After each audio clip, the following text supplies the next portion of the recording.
मेरा नाम सोहन है और अभी मेरी उम्र 24 की है। देखने में भी मैं बहुत अच्छा हूँ। कॉलेज में भी मेरा दबदबा बहुत ज्यादा था। कईयों की जिम जाने की वजह से अच्छी खासी बॉडी का मालिक हूँ। मैं थोड़ा मौजे करने वाला बंदा हूँ। मैं आपको बता दूं कि मुझे मेरी ताई जी की बड़ी बेटी बहुत पसंद थी। वो मुझसे 2 साल बड़ी है। उसका नाम मोहिनी है और उसके नाम की तरह ही वह किसी को भी मिनटों में मोहित कर ले तो मैं किस बात की मूली था। वैसे तो वह बचपन से ही बन ठन कर ही घर से जाती थी। मैंने भी उसे बाजार में कई बार नोटिस किया था। उसके लंबे काले बाल और इतराने का अपना ही एक स्टाइल था। यूं कह लो कि किसी हीरोइन से कम नहीं लगती थी। ताई जी की बेटी होने की वजह से मैं उसे दीदी ही कहकर बुलाया करता था। हालांकि मेरा मन तो नहीं करता पर मजबूरी थी। अभी तक तो मैंने कभी उससे मन की बात नहीं बताई थी, किंतु सोच रखा था कि मौका मिलेगा तो जरूर कहूँगा, चाहे इसका क्या ही रिजल्ट निकले। यह मौका मुझे तब मिला था जब मैं 12वीं का पेपर देकर फ्री था। तब हमारे परिवार में किसी की शादी आने वाली थी। मेरे और मोहिनी दोनों के मम्मी पापा ने साथ जाना था और मोहिनी मेरे साथ कुछ दिनों के लिए रहने आई थी। मेरी खुशी का कोई ठिकाना नहीं था और सोच लिया कि इन दिनों एंजॉय किया जाएगा। सब कुछ बया से मैंने एक दिन पहले ही सेट कर लिया था। घर में स्नैक्स, ठंडे और उसकी पसंद की चीजें भी मैंने एक दिन पहले ही खरीद कर रख ली थी। मुझे याद आया कि उसे मीठे में चॉकलेट्स बड़ी पसंद है तो मैं वो भी ले आया। वो दिन भी आ गया जब वो घर आए। घर की घंटी सुबह 11 बजे बजी तो मैं समझ गया कि वो आ चुकी है। मैं उस दिन जेंटलमैन जैसे तैयार हो गया तो मम्मी मुझे अजीब सी नजरों में देखने लगी। मैं घबरा गया कि शायद मैं पकड़ा गया। मेरी माँ ने कई बार मुझे उसके चुपके से ताकते हुए देखा था। मैंने बात घुमाते हुए कहा कि बस यूं ही ताया ताई जी जो आ रहे हैं, बस इसलिए। माँ ने थोड़ा घूरते हुए डांटा कि मैं सब समझती हूँ, जा अपने कमरे में। जब घर की डोर बेल बजी थी तो मैं अपने कमरे में ही था। दरवाजा मेरी माँ ने खोला और सब लोग अंदर आए। मैंने दरवाजे से टिक लगा कर देखा। सफेद गाउन में वो ऐसी लग रही थी कि मानो कोई सुंदर सी वादियों को सफेद बर्फ की लेयर से ढक दिया जाता है। जो दिन वो आई थी, उसके बाल बंधे हुए थे।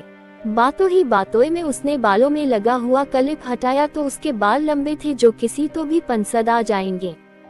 वो एकदम फिटेड थी क्योंकि वो जिम जाती थी, तो आप लोग समझ सकते हो कि वो एकदम खूबियों की मलिका थी।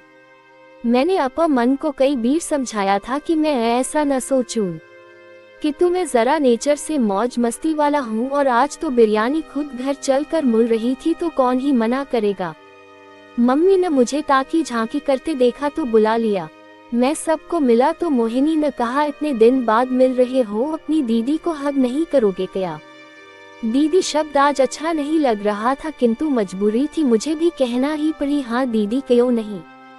ये भी कोई कहने की बात है। उस दिन तो टच से जो कनरत सा लगा था, बता नहीं सकता। मेरी तो रूह की जड़ें हिल गई थी। फिर मैंने खुद को संभालते हुए सोचा कि थोड़ी देर सब्र कर, सबको जाने दे, फिर अपनी महफिल जमा लेना। कौन ही है तुम्हें रोकने वाला। खैर सब लोग कुछ देर के लिए रुके और फिर सब चले गए। बस दीदी और मैं ही बच गए थे। सबको जाते ही वो मेरी ओर घूरते हुए मुड़ी और पूछा कि कितनी देर से नोटिस कर रही हूँ कि तू इधर उधर घूर रहा है, क्या कभी लड़की नहीं देखी? सच बताओ मेरी तो सिट्टी बिट्टी गुल हो गई थी। तब मैं समझ गया था कि जितना आसान समझ रहा था उतना है नहीं। तभी उन्होंने चुटकी बजाए और कहा कि फिर कहीं खो गए क्या? माँ ने तुनतना में सिर हिलाया। तब वह खिलखिलाकर हंसने लगी तो मेरी जान में थोड़ी जान आई। उस दिन तो हमने बातें करके ही समय काटा। जब अगले दिन सुबह हुई तो 10 बज गए थे। मैं दीदी को देखने गया तो वह अपने कमरे में नहीं थी। जब मैं छत पर उसे देखने गया तो वह बारिश में भीग रही थी। मैं तो बस यह नजारा देखता ही रह गई। मैं अब फिर से वही सब सोचने लगा कि कैसे बात आगे बढ़ाई जाए। एक तो बारिश के मौसम ने मन बना दिया। उसने मुझे जैसे ही देखा भीगने को मनाई। थोड़ी अनाकानी के बाद मैं मान गया। फिर वही हुआ जिसका मुझे इंतजार था, हालांकि इसकी उम्मीद नहीं थी मुझे। उसने मुझसे कहा कि मैं जानती हूँ कि तू मुझे वैसे वाला लाइक करता है और मुझसे क्या चाहता है, मैं ये भी जानती हूँ। तो मैंने उससे पूछा रियकी आपको कैसे पता, तो उसने मुझे कहा कि तेरे घूरने का तरीका सब बता गया। फिर आगे जो हुआ वो तो किसी सपने के सच होने जैसा था।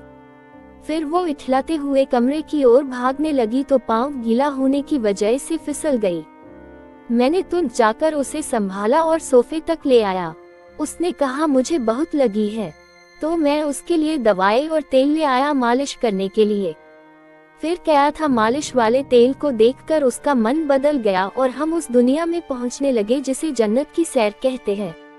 पता नहीं था कि ऐसे शुरुआत होगी। उस दिन शाम होने का तो पता ही नहीं चला। फिर हमने खाना खाया, टीवी देखा तो दीदी की आंख लग गई और मैंने टीवी बंद कर दिया।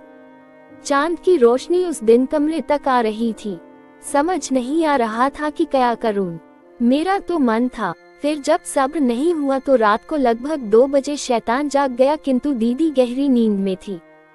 मैंने अपना खेल चालू रखा।